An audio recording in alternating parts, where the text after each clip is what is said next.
بسم اللہ الرحمن الرحیم۔ ہر سال محبت کے نام پر 14 فیب کو ویلنٹائنس ڈے منایا جاتا ہے، جبکہ اصل کے اعتبار سے یہ دن سینٹ ویلنٹائنس ڈے اور فیسٹ آف سینٹ ویلنٹائن کہلاتا ہے، جس سے کلیئرلی یہ معلوم ہوتا ہے کہ یہ دن خاص کفار کے ایک سینٹ یعنی مذہبی پیشوا اور عیسائی راہب کی یاد میں منایا جاتا ہے، جس کا پس منظر یہ ہے کہ رومی بادشاہ کلاڈیس دوم کے دور میں جنگ میں شامل ہونے والے فوجیوں کی شادی پر قانونی طور پر پابندی عائد کر دی گئی تھی تاکہ وہ بیوی بچوں کی وجہ سے جنگ سے بے رغبت نہ ہوں، لیکن اس پابندی کے باوجود ویلنٹائن نامی پریسٹ نے خفیہ طور پر ان فوجیوں کی شادیاں کروائی اور بادشاہ کی بغاوت کی۔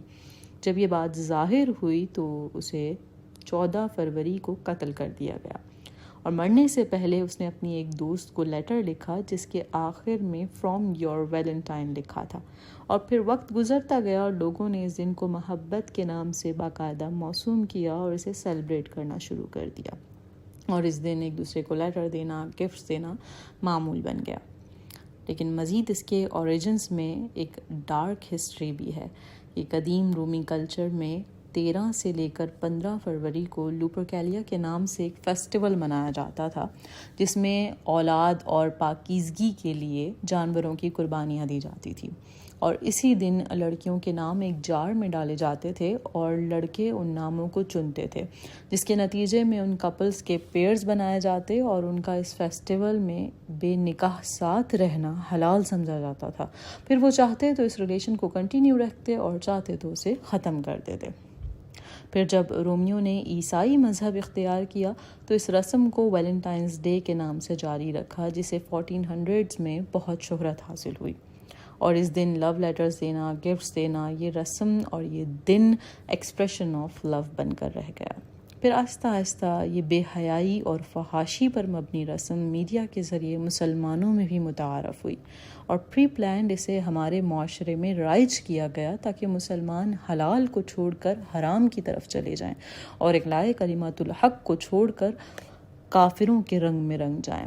اور افسوس کے ساتھ شیطان اس میں کامیاب بھی ہو چکا ہے، اور ہماری یوتھ نان مسلم کلچر سے اتنی انسپائر ہو گئی ہے کہ اپنی پہچان بھلا بیٹھی ہے، اور اللہ تعالیٰ نے ہمیں انہی شہوات اور ڈیزائرز کے بارے میں تنبیہ فرمائی ہے، کیونکہ یہی شہوات انسان کو برائی کی طرف لے کر جاتی ہیں۔ سورہ آل عمران آیت نمبر 14 میں اللہ تعالیٰ نے ارشاد فرمایا کہ لوگوں کے لیے ان کی خواہشات کی محبت کو آراستہ کر دیا گیا، یعنی عورتوں، بیٹوں اور سونے چاندی کے جمع کیے ہوئے ڈھیروں، گھوڑوں، مویشیوں کو ان کے لیے آراستہ کیا گیا۔ یہ سب دنیاوی زندگی کا ساز و سامان ہے، اور صرف اللہ کے پاس اچھا ٹھکانہ ہے، یعنی اللہ تعالیٰ نے ہماری آزمائش کے لیے ان سب چیزوں کو زینت بخشی ہے، انہیں بیوٹیفائی کر دیا ہے تاکہ لوگ ان کی طرف اٹریکٹ ہوں، لیکن اس اٹریکشن کے باوجود صرف اللہ کے لیے اس سے دور رہیں، اور یہی تو اصل امتحان ہے۔ اور پھر جو اس امتحان اور ٹرائل میں کامیاب ہو گیا، اس نے اللہ کے لیے حرام کو چھوڑ دیا، تو اس کے لیے اگلی آیت میں ارشاد فرمایا، اے حبیب آپ فرما دیجئے کیا میں تمہیں ان چیزوں سے بہتر چیز بتاؤں؟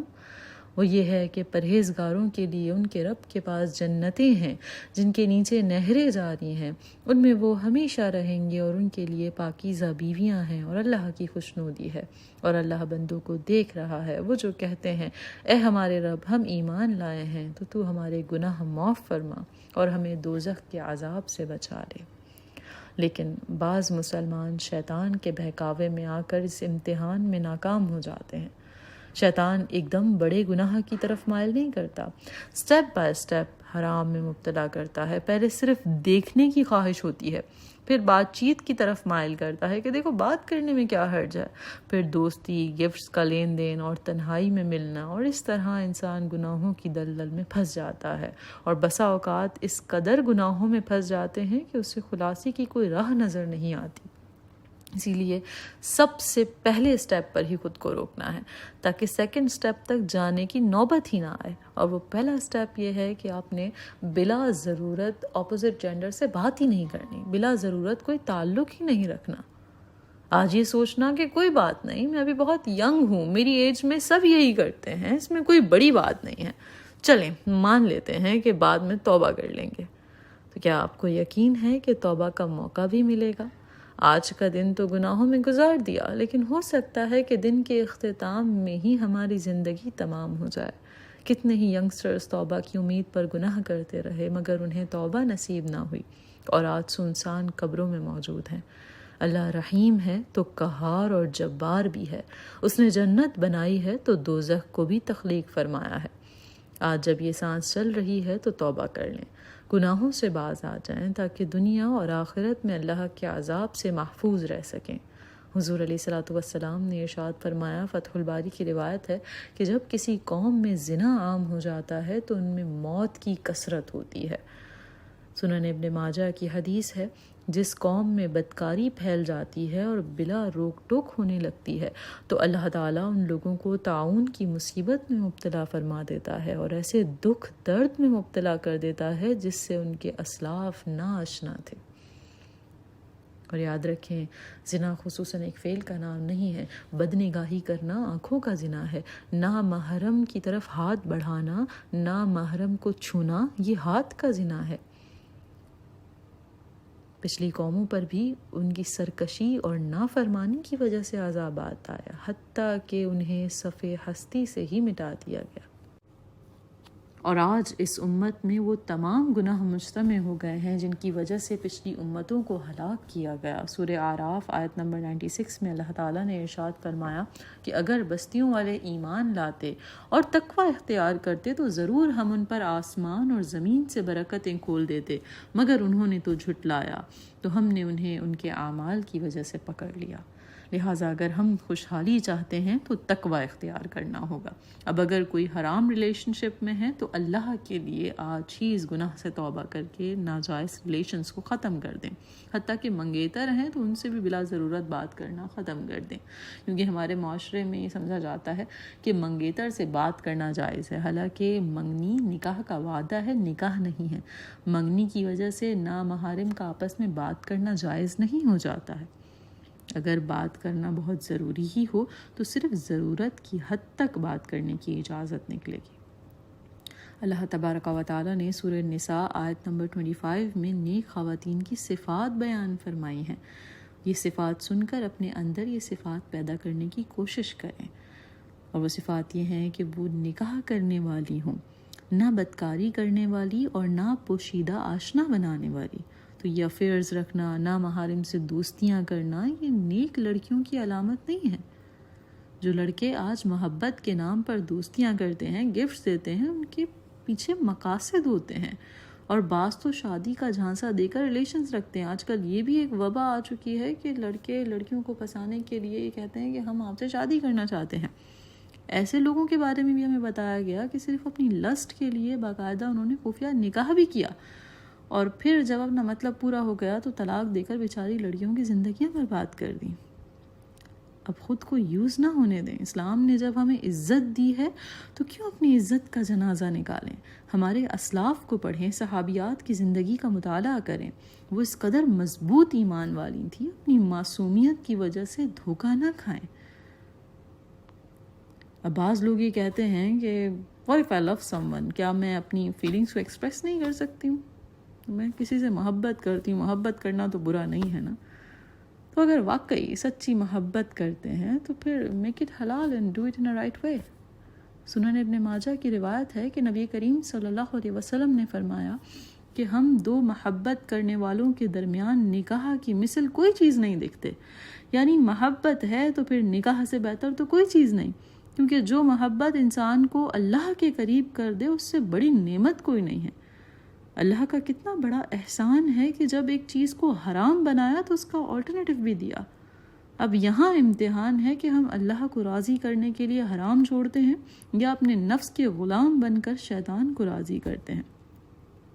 اور گناہوں سے دور رہنے کے سلسلے میں پیرنٹس کا بھی اہم کردار ہے کہ اپنے بچوں میں خوف خدا پیدا کریں۔ جتنے بھی پیرنٹس مجھے سن رہے ہیں، دینی تعلیم کے ساتھ ساتھ ان کے اندر آپ نے خوف پیدا کرنا ہے، انہیں ایسا انوائرمنٹ دینا ہے کہ وہ ان چیزوں کو شروع سے ہی برا سمجھیں۔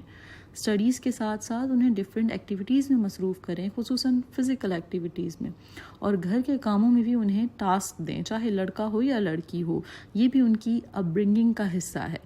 انہیں فری ٹائم نہ دیں، انہیں تنہائی میں نہ چھوڑیں، کیونکہ اکثر گناہ بچے تنہائی میں جا کر کرتے ہیں۔ اور پھر جب بالغ ہو جائیں تو ان سے کہہ دیں کہ آپ جب چاہیں ہمیں بتائیں، ہم آپ کا نکاح کر دیں گے۔ یعنی جب آپ کو یہ محسوس ہو کہ ہمیں نکاح کر لینا چاہیے، یا آپ کو لگے کہ میں کسی کو پسند کرتی ہوں یا کسی کو پسند کرتا ہوں، تو گناہ میں مبتلا نہ ہوں، ہمیں بتائیں اور ہم آپ کا نکاح کر دیتے ہیں۔ اور اس قدر بات چیت کے لیے پیرنٹس کو اپنی اولاد سے کلوز بھی ہونا پڑے گا، کلوز اس قدر ہوں کہ آپ کی رسپیکٹ بھی رہے، لیکن بچے آپ سے کھل کر بات بھی کر سکیں۔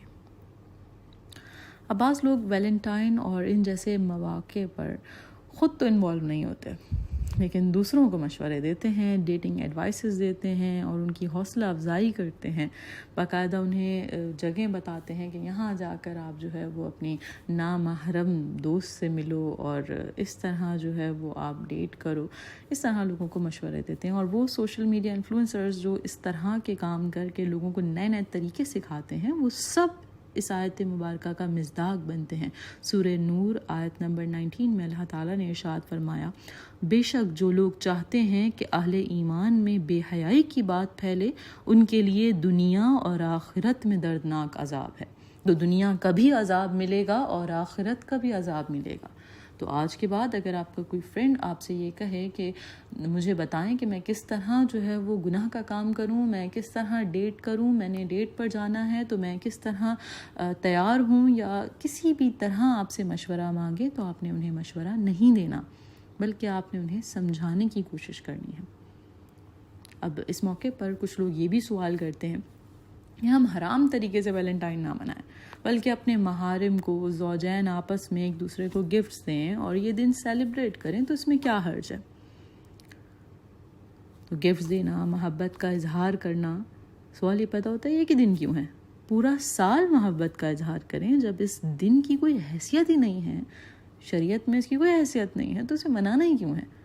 اگرچہ آپ دائرہ شریعت میں رہ کر اپنے گھر والوں کو گفٹ دے سکتے ہیں، جبکہ کفار کی محبت میں نہ ہو، ان کی پیروی میں نہ ہو، لیکن بات یہ ہے کہ ہمیں خاص اسی دن محبت کا اظہار کیوں کرنا ہے؟ پورا سال لڑتے جھگڑتے رہیں اور آج محبت یاد آ جاتی ہے۔ مسلمان زوجین اللہ کی رضا حاصل کرنے اور نبی کریم صلی اللہ علیہ وسلم کی سنت پر عمل کرتے ہوئے ایک دوسرے سے محبت کرتے ہیں، ایک دوسرے کو اپریشیٹ کرتے ہیں، ان کی محبتیں دنوں کی محتاج نہیں ہوتی ہیں۔